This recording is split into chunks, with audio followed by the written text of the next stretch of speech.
नमस्कार, आकाशवाणी से प्रस्तुत है समाचार प्रभात।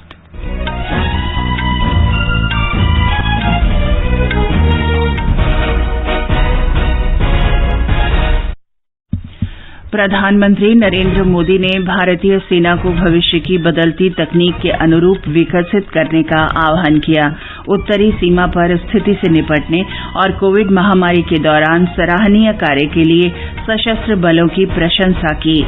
प्रधानमंत्री जन औषधि दिवस पर आज शिलंग में 7,500वें जन औषधि केंद्र का लोकार्पण करेंगे।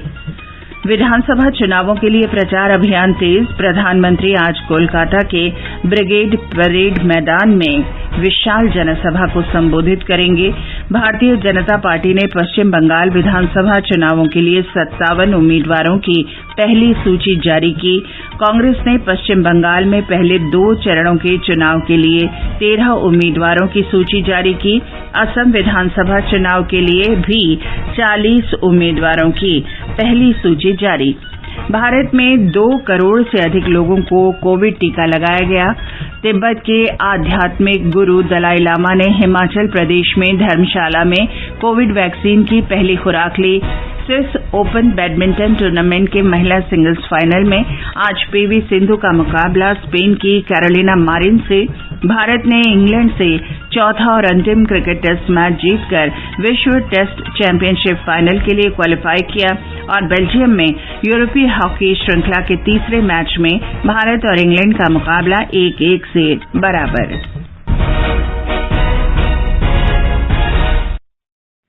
समाचार प्रभात में देवेंद्र त्रिपाठी के साथ मैं चंद्रिका जोशी। कोविड महामारी से देश एकजुट होकर लड़ रहा है।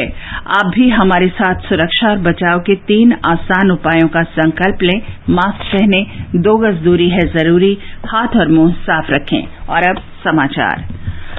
प्रधानमंत्री नरेंद्र मोदी ने भारतीय सेना को बदलती तकनीक के अनुरूप विकसित किए जाने की आवश्यकता पर बल दिया है। कल गुजरात में केवड़िया में कमांडर सम्मेलन के समापन सत्र में उन्होंने कहा कि सेना के तीनों अंगों को अप्रासंगिक हो चुकी व्यवस्थाओं और शैलियों से स्वयं को मुक्त करना चाहिए। श्री मोदी ने कहा कि राष्ट्रीय सुरक्षा व्यवस्था में स्वदेशी उपकरणों और हथियारों के उपयोग के अलावा सशस्त्र बलों के सिद्धांतों, प्रक्रियाओं और परंपराओं में भी स्वदेशीकरण को बढ़ावा देने की जरूरत है। प्रधानमंत्री ने कर्मियों के बेहतर उपयोग की योजना बनाने पर बल दिया।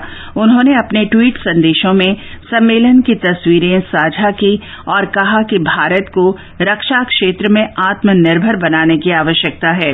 प्रधानमंत्री ने उत्तरी सीमा पर चुनौतीपूर्ण परिस्थिति से निपटने और कोरोना काल में दृढ़ संकल्प के प्रदर्शन के लिए सशस्त्र बलों की प्रशंसा की। उन्होंने इस वर्ष की बैठक में जूनियर कमीशन प्राप्त अधिकारियों और गैर कमीशन्ड अधिकारियों को भी शामिल किए जाने की सराहना की। प्रधानमंत्री ने कहा कि अगले वर्ष स्वतंत्रता की 75वीं वर्षगांठ से जुड़े आयोजनों को देखते हुए सशस्त्र बलों को ऐसी पहलें करनी चाहिए जिससे देश के युवा प्रेरित हों। प्रधानमंत्री नरेंद्र मोदी आज सुबह 10 बजे जन औषधि दिवस समारोहों को वीडियो कॉन्फ्रेंस के माध्यम से संबोधित करेंगे। श्री मोदी शिलंग में पूर्वोत्तर इंदिरा गांधी क्षेत्रीय स्वास्थ्य और आयुर्विज्ञान संस्थान में 75वें जन औषधि केंद्र का लोकार्पण भी करेंगे। श्री मोदी प्रधानमंत्री भारतीय जन औषधि योजना के लाभार्थियों के साथ चर्चा करेंगे और इस क्षेत्र में असाधारण कार्य करने वालों को पुरस्कृत करेंगे। इस अवसर पर केंद्रीय रसायन और उर्वरक मंत्री डीवी सदानंद गौड़ा भी उपस्थित रहेंगे। हमारे संवाददाता ने बताया है कि प्रधानमंत्री भारतीय जन औषधि योजना का उद्देश्य कम कीमत पर उच्च स्तरीय दवाएं उपलब्ध कराना है। प्रधानमंत्री भारतीय जन औषधि परियोजना का उद्देश्य किफायती दरों पर गुणवत्तापूर्ण दवाइयां उपलब्ध कराना है। इस परियोजना के तहत ऐसे केंद्रों की संख्या 7,499 पहुंच गई है। यह केंद्र देश के सभी जिलों में हैं। मौजूदा वित्त वर्ष में जन औषधि केंद्रों से हुई दवाइयों की बिक्री से आम नागरिकों के करीब 3,600 करोड़ रुपयों की बचत हुई है। जन औषधि केंद्रों पर मिलने वाली दवाइयां बाजार स्तर के मुकाबले 50 से 90% तक किफायती हैं। इन केंद्रों के बारे में ज्यादा से ज्यादा लोगों को जानकारी देने के लिए मार्च के पहले हफ्ते को जन औषधि सेवा भी रोजगार भी नारे के साथ जन औषधि सप्ताह के रूप में मनाया जा रहा है। 7 दिवसीय इस कार्यक्रम के आखिरी दिन को जन औषधि दिवस के रूप में मनाया जाना तय किया गया है। आकाशवाणी समाचार के लिए आनंद चतुर्वेदी, दिल्ली। राष्ट्रपति रामनाथ कोविंद आज मध्य प्रदेश के दमोह जिले में सिंगौरगढ़ दुर्ग के विकास कार्य की आधारशिला रखेंगे। राष्ट्रपति मध्य प्रदेश के 2 दिन के दौरे पर हैं। श्री कोविंद दमोह जिले के सिंग्रामपुर गांव में राज्य स्तरीय जनजातीय सम्मेलन को भी संबोधित करेंगे। ब्यौरा हमारे संवाददाता से।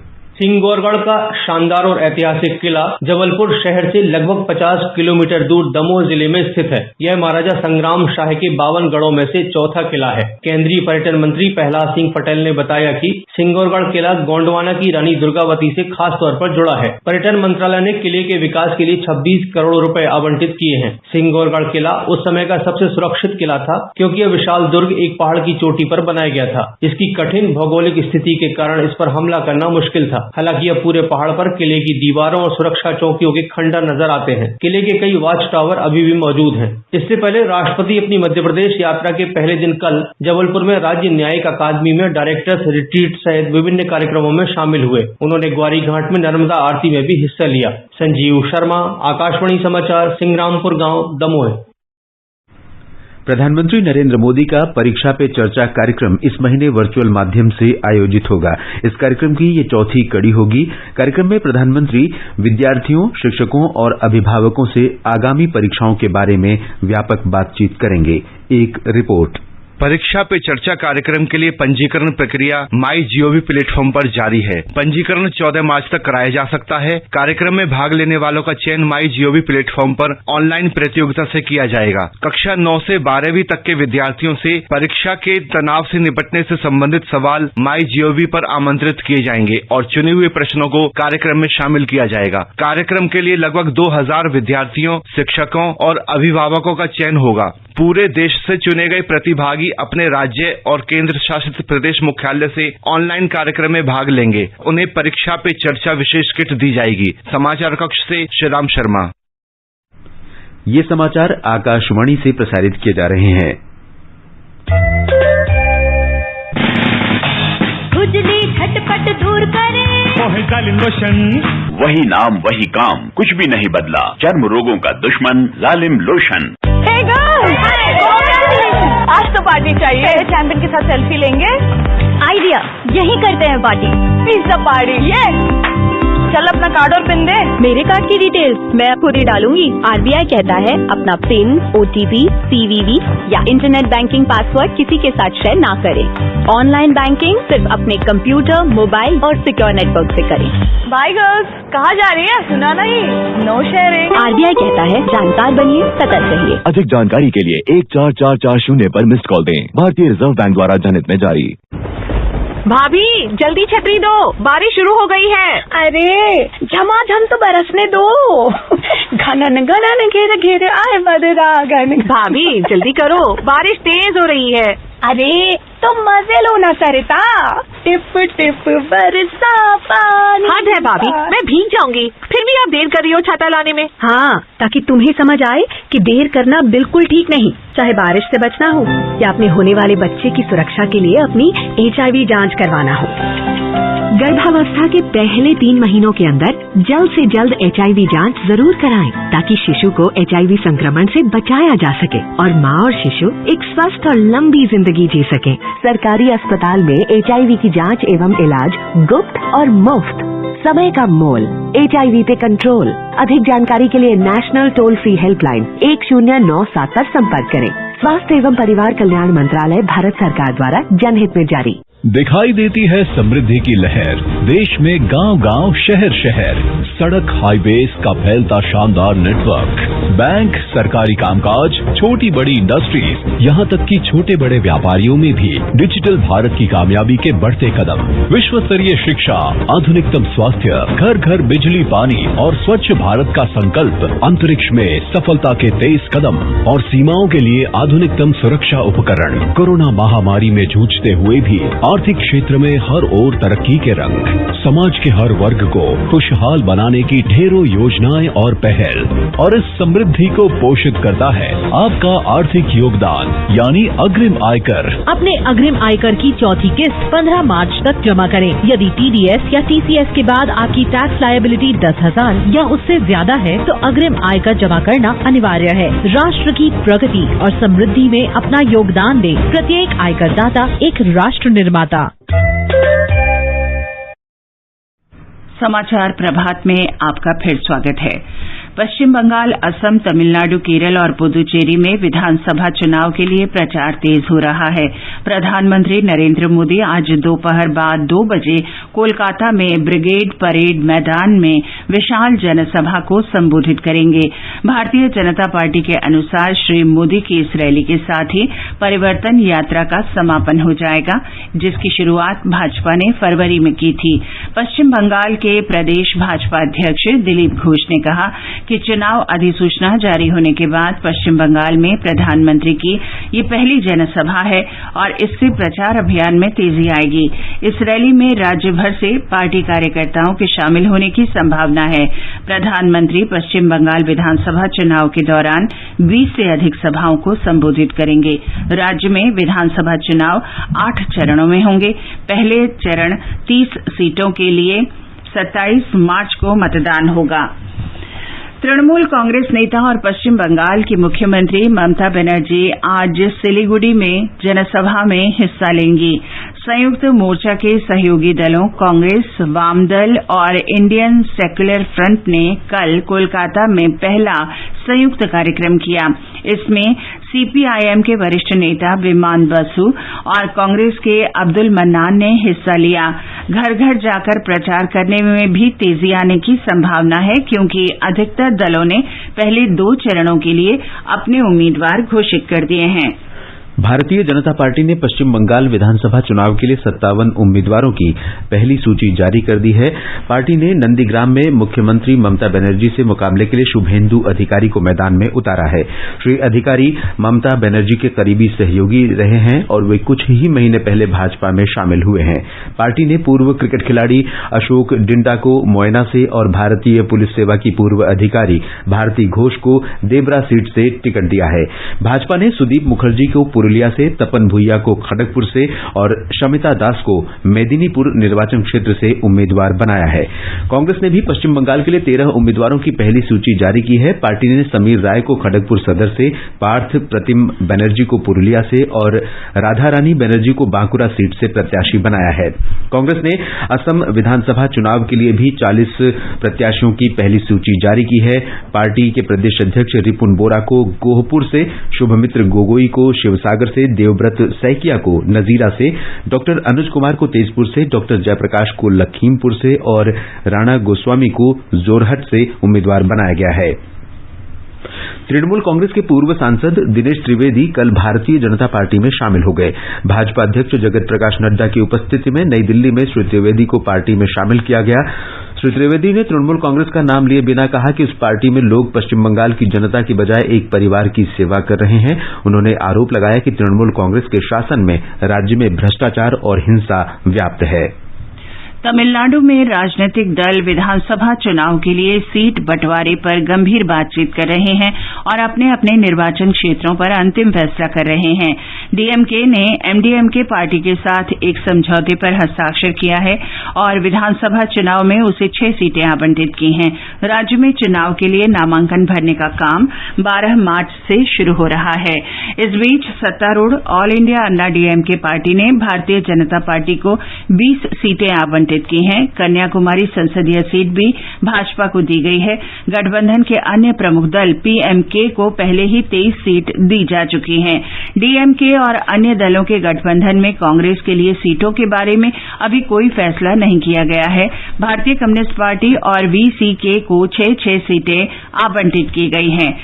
आईयूएमएल को 3 और एमएनएम 2 सीटों पर चुनाव लड़ेगी। इस बीच भारतीय जनता पार्टी ने कन्याकुमारी लोकसभा उपचुनाव के लिए पूर्व केंद्रीय मंत्री पोन राधाकृष्णन को उम्मीदवार बनाया है। आगे बढ़ने से पहले एक नजर मुख्य समाचारों पर। प्रधानमंत्री नरेंद्र मोदी ने भारतीय सेना को भविष्य की बदलती तकनीक के अनुरूप विकसित करने का आह्वान किया। उत्तरी सीमा पर स्थिति से निपटने और कोविड महामारी के दौरान सराहनीय कार्य के लिए सशस्त्र बलों की प्रशंसा की। प्रधानमंत्री जन औषधि दिवस पर आज शिलांग में 7,500वें जन औषधि केंद्र का लोकार्पण करेंगे। विधानसभा चुनावों के लिए प्रचार अभियान तेज। प्रधानमंत्री आज कोलकाता के ब्रिगेड परेड मैदान में विशाल जनसभा को संबोधित करेंगे। भारतीय जनता पार्टी ने पश्चिम बंगाल विधानसभा चुनावों के लिए 57 उम्मीदवारों की पहली सूची जारी की। कांग्रेस ने पश्चिम बंगाल में पहले 2 चरण के लिए 13 उम्मीदवारों की सूची जारी की। असम विधानसभा चुनाव के लिए भी 40 उम्मीदवारों की पहली सूची जारी की। भारत में 2 करोड़ से अधिक लोगों को कोविड टीका लगाया गया। तिब्बत से आध्यात्मिक गुरु दलाई लामा ने हिमाचल प्रदेश के धर्मशाला में कोविड वैक्सीन की पहली डोज ली। खेलों में स्विस ओपन बैडमिंटन टूर्नामेंट के महिला सिंगल्स फाइनल में आज पीवी सिंधु का मुकाबला स्पेन की कैरोलिना मारिन से। भारत ने इंग्लैंड से चौथा और अंतिम क्रिकेट टेस्ट मैच जीतकर विश्व टेस्ट चैंपियनशिप फाइनल के लिए क्वालीफाई किया और बेल्जियम में यूरोपीय हॉकी श्रृंखला के तीसरे मैच में भारत और इंग्लैंड का मुकाबला 1-1 से बराबर।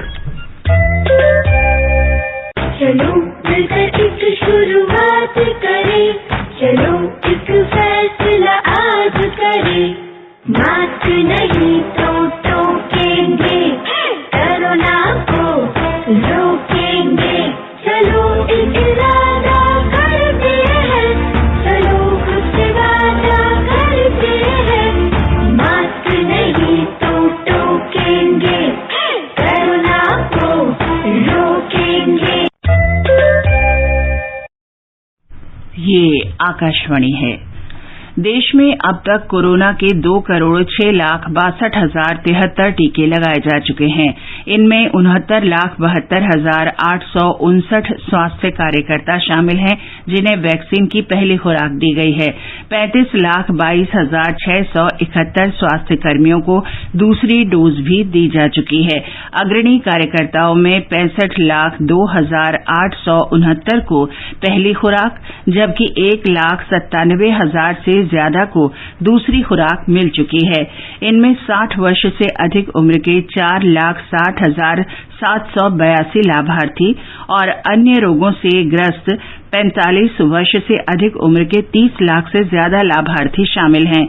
स्वास्थ्य मंत्रालय के अनुसार कल राष्ट्रव्यापी टीकाकरण के 50वें दिन शाम 7 बजे तक 11,64,000 से ज्यादा लोगों को कोरोना की वैक्सीन दी जा चुकी है। टीकाकरण अभियान 16 जनवरी से शुरू किया गया था। अग्रणी कार्यकर्ताओं का टीकाकरण 2 फरवरी से शुरू हुआ था। 1 मार्च से शुरू हुए चरण में 60 वर्ष से अधिक उम्र के सभी लोगों को और अन्य रोगों से ग्रस्त 45 वर्ष से अधिक उम्र के लोगों को टीके लगाए जा रहे हैं। देश में पूर्व सैनिकों और सेवारत सैनिकों के परिजनों को कोविड के टीके लगाने का काम अगले सप्ताह से शुरू होने की संभावना है। टीकाकरण की ये सुविधा सेना के अस्पतालों में उपलब्ध होगी। स्वास्थ्य मंत्रालय ने इसकी मंजूरी दे दी है।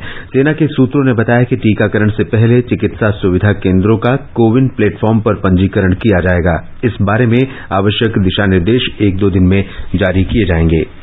बिहार में 1,87,080 स्वास्थ्य कर्मियों को कोविड वैक्सीन की दूसरी डोज दी गई है। राज्य में टीकाकरण अभियान शुरू होने के बाद से अब तक 8,33,682 लोगों को वैक्सीन लगाई जा चुकी है। बिहार के स्वास्थ्य मंत्री मंगल पांडेय ने बताया कि टीकाकरण के जारी दौर में वरिष्ठ नागरिकों और अन्य बीमारियों से ग्रस्त 45 वर्ष से अधिक उम्र के लोगों की 2 श्रेणियों में 1,25,00,000 लोगों को वैक्सीन दी जाएगी। इस बीच राज्य में 2,60,849 रोगी कोविड संक्रमण मुक्त हो चुके हैं। संक्रमण मुक्त होने की दर बढ़कर 99.28% हो गई है। हिमाचल प्रदेश में पिछले कुछ दिनों से कोविड-19 से संक्रमित लोगों की संख्या में थोड़ी वृद्धि हुई है। 60 वर्ष से अधिक और अन्य बीमारियों से पीड़ित 45 वर्ष से अधिक लोगों का कोरोना वैक्सीन लेने के लिए पंजीकरण भी बढ़ा है। तिब्बत के धर्मगुरु दलाई लामा को कल धर्मशाला में कोरोना वैक्सीन की पहली खुराक दी गई। उन्होंने लोगों से कोरोना संक्रमण रोकने के लिए वैक्सीन लेने का अनुरोध किया। ब्यौरा हमारे संवाददाता से। राज्य में कोविड टीकाकरण अभियान पूरे जोरों पर चल रहा है। मुख्यमंत्री जयराम ठाकुर, पूर्व मुख्यमंत्री वीरभद्र सिंह और विधानसभा अध्यक्ष विपिन सिंह परमार भी टीका लगवा चुके हैं। तिब्बती धर्मगुरु दलाई लामा को भी कल धर्मशाला में वैक्सीन की पहली खुराक दी गई। स्वास्थ्य और अग्रिम पंक्ति के कार्यकर्ताओं के साथ 45 वर्ष से अधिक बीमार लोगों को अभी टीकाकरण किया जा रहा है। इस बीच राज्य में 57,473 कोविड मरीज पूरी तरह से स्वस्थ हो चुके हैं। पिछले 24 घंटों में कोरोना के 72 नए मामले सामने आए। पिछले 3 दिनों में राज्य में कोरोना से एक भी मौत दर्ज नहीं हुई। संजीव सुंदरियाल की रिपोर्ट के साथ समाचार कक्ष से आशुतोष मिश्र। राजस्थान सरकार ने पंजाब, हरियाणा, मध्य प्रदेश और गुजरात से राजस्थान आने वाले लोगों के लिए कोविड की नेगेटिव रिपोर्ट लाना अनिवार्य कर दिया है। राज्य सरकार ने एक उच्च स्तरीय बैठक में कोरोना स्थिति की समीक्षा करते हुए ये फैसला लिया। महाराष्ट्र और केरल से आने वाले यात्रियों के लिए ये प्रतिबंध पहले से ही है। ब्यौरा हमारे संवाददाता से। गृह विभाग ने कल देर रात इस बारे में आदेश जारी किए हैं। आदेश में कहा गया है कि पिछले कुछ दिनों में राज्य के सीमावर्ती क्षेत्र में कोविड के संक्रमण की दर में बढ़ोतरी हुई है, जिसके कारण सरकार ने यह निर्णय किया है। सरकार ने सभी जिला कलेक्टरों को एक पत्र जारी कर पड़ोसी राज्यों से लगने वाली सीमाओं पर चेक पोस्ट बनाकर कोरोना की नेगेटिव रिपोर्ट जांच करने के निर्देश दिए हैं। मुख्यमंत्री अशोक गहलोत ने कहा है कि मार्च की शुरुआत से प्रदेश में कोरोना के मामले बढ़ रहे हैं। श्री गहलोत ने लोगों से अपील की है कि वे कोविड प्रोटोकॉल का पालन करें, अन्यथा सरकार को पूर्व की तरह सख्ती बरतनी पड़ेगी। जितेंद्र द्विवेदी, आकाशवाणी समाचार, जयपुर। केंद्रीय गृहमंत्री अमित शाह आज तमिलनाडु और केरल के एक दिन के दौरे पर हैं। वे आज तमिलनाडु में सुचिंद्रम शहर में विजय संकल्प महासंपर्क अभियान की शुरुआत करेंगे, जिसके तहत घर घर जाकर प्रचार किया जाएगा। श्री शाह कन्याकुमारी में एक बड़े रोड शो के अलावा कुछ अन्य महत्वपूर्ण कार्यक्रमों में भी शामिल हो सकते हैं। श्री अमित शाह केरल की राजधानी तिरुवनंतपुरम में श्री बेलूर मठ में पूजा अर्चना करेंगे। वे आज शाम संघमुखम में भारतीय जनता पार्टी की केरल विजय यात्रा के समापन समारोह को भी संबोधित करेंगे। राज्य में आज भाजपा की कोर कमेटी की बैठक भी होगी। और अब खेल जगत की खबरें। स्विस ओपन बैडमिंटन टूर्नामेंट के महिला सिंगल्स फाइनल में आज भारत की पीवी सिंधु का मुकाबला स्पेन की कैरोलिना मैरिन से होगा। सेमीफाइनल में कल सिंधु ने डेनमार्क की मिया ब्लिकफेल्ड को 22-20, 21-10 से हराया। एक अन्य सेमीफाइनल में कैरोलिना ने थाईलैंड की पोनपावी शोचवांग को शिकस्त दी। पुरुष सिंगल सेमीफाइनल में किदाम्बी श्रीकांत को डेनमार्क के विक्टर एक्सेलसेन से हार का सामना करना पड़ा। उधर बेल्जियम के एंटवर्प में कल भारत और ब्रिटेन के बीच यूरोपीय हॉकी श्रृंखला का तीसरा मैच 1-1 की बराबरी पर समाप्त हुआ। सिमरनजीत सिंह ने 57वें मिनट में गोल कर मैच को बराबरी पर ला दिया। श्रृंखला का अगला मैच कल खेला जाएगा। इस बीच भारत ने अहमदाबाद में चौथे क्रिकेट टेस्ट मैच में इंग्लैंड को पारी और 25 रन से हराकर 4 मैचों की श्रृंखला 3-1 से जीत ली है। इसके साथ ही भारत विश्व टेस्ट चैंपियनशिप के फाइनल में पहुंच गया है। Bharat ICC test team ranking में भी न्यूजीलैंड को पीछे छोड़कर पहले स्थान पर आ गया है। इंग्लैंड ने पहली पारी में 205 रन बनाए थे। जवाब में भारतीय टीम ने 365 रन बनाकर पहली पारी में 160 रन की बढ़त हासिल कर ली। दूसरी पारी में इंग्लैंड की पूरी टीम केवल 135 रन पर सिमट गई। ऋषभ पंत को शतकीय पारी के लिए मैन ऑफ द मैच चुना गया। श्रृंखला में कुल 32 विकेट लेने वाले रविचंद्रन अश्विन को मैन ऑफ द सीरीज घोषित किया गया। राष्ट्रपति रामनाथ कोविंद ने इंग्लैंड से क्रिकेट टेस्ट श्रृंखला जीतने पर भारतीय टीम को बधाई दी है। मुकेश कुमार, आकाशवाणी समाचार, दिल्ली। कल अंतर्राष्ट्रीय महिला दिवस है। प्रत्येक वर्ष 8 मार्च को मनाए जाने वाले इस दिवस का उद्देश्य स्त्री पुरुष समानता स्थापित करना, महिलाओं की विशिष्ट उपलब्धियों के प्रति सम्मान व्यक्त करना और जीवन के हर क्षेत्र में उनका महत्व स्थापित करना है। पिछले वर्ष नारी शक्ति पुरस्कार विजेताओं से बातचीत में प्रधानमंत्री नरेंद्र मोदी ने कहा था कि इन महिलाओं ने समाज निर्माण और पूरे राष्ट्र को प्रेरित करने में महान योगदान किया है। श्री मोदी ने कहा कि महिलाओं के महत्वपूर्ण योगदान के बिना देश खुले में शौच से मुक्त दर्जा प्राप्त नहीं कर सकता था। पहली बार भारत में विमेंस डे जन सामान्य से जुड़ चुका है। पहली बार देश के सभी अखबार, टीवी चैनल, सब जगह चर्चा में हमारे देश की नारी शक्ति की तरफ विशेष ध्यान गया है। एक प्रकार से आपका सम्मान नारी शक्ति का सम्मान है। आपने देखा होगा भारत में स्वच्छ भारत अभियान ये सरकार के कारण सफल नहीं हुआ है। मेरे हिसाब से सर्वाधिक अगर किसी का योगदान है तो हमारे माताओं बहनों का है। रानी मिस्त्री का कंसेप्ट डेवलप हो, टॉयलेट बनाने का काम खुद हमारी बहनें करें, कंस्ट्रक्शन एक्टिविटी करें, जस्ट मिशन के कारण, ये अपने आप में बहुत बड़ा प्रेरणा है। ब्यौरा हमारी संवाददाता से।